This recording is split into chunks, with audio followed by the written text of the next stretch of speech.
ļoti daudz cilvēku koncentrējas uz nāvi.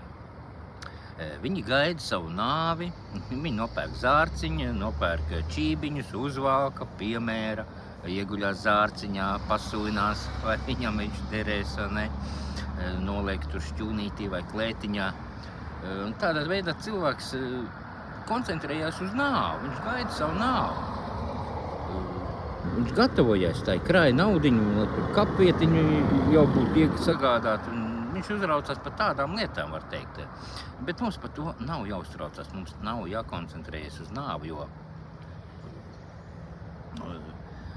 Jēzus uzvarēja elli un nāvi, un atslēgas ir pie viņa. Gan ellis, gan nāves atslēgas atrodas pie Jēzus. Tātad mums ir jākoncentrējas uz Dievu, uz Dievu vārdu. Un mums nav jādomā par nāvi, bet gan jādomā par Dievu vārdu, kā izpildīt Dievu gribu. Mums jāatrodās baznīcā, kur mēs apgūstam Dieva dotās zinības, nevis pasaulīgās, bet to, ka mums dod Dievs.